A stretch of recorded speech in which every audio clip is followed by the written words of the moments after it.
1. Vickie Musni. Vickie Musni, contestant 1. Fellow Toastmasters, welcome guests, and especially Jay. What a fun speech, great topic for Toastmasters and friends of Toastmasters who may be in the audience. You picked something that resonates with all of us. We've all experienced it today, if not other days. Stage fright, super relevant, great choice. One of my other favorite things about your speech was the way you engage the audience. That visualization exercise that you had us do, the way you used your words to create those images. I could see the different colored butterflies when I closed my eyes.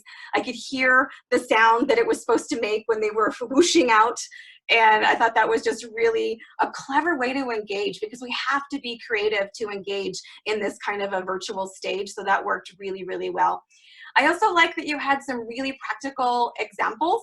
This wasn't just about public speaking, but you can use this same technique for everything from jumping out of a plane to getting ready to give your first virtual presentation. So that, again, was very relevant to the audience, and I loved it. One thing that I think I'd love to see you consider that maybe would have helped it resonate with me right from the beginning is starting with a story.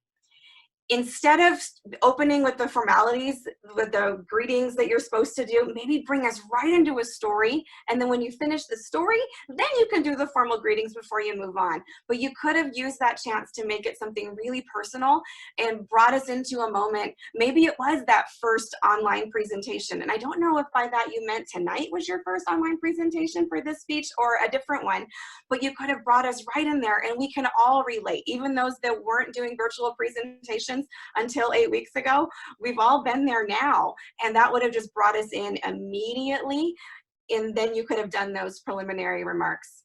And then speaking of that virtual stage, I feel like the same way that you would have to address the dynamics limitations of a physical stage, those same concepts apply when you're speaking virtually.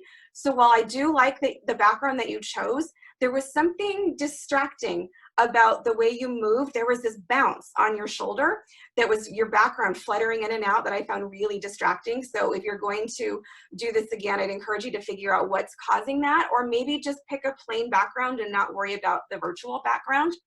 And then your gestures. It's unnatural to gesture up here, but when you were counting off the things for us to remember, if you would have gone a little bit higher with some of those, instead of them getting cut off by being at maybe it would be a normal place to have your hands in an in-person speech, but we've got to adapt for the virtual stage. So go a little bit higher with those gestures. In summary, fantastic audience engagement, and topic and word choices were excellent. Maybe just open with a story and keep those gestures really high to keep us engaged the whole time. Thank you so much. Back to you, contest chair.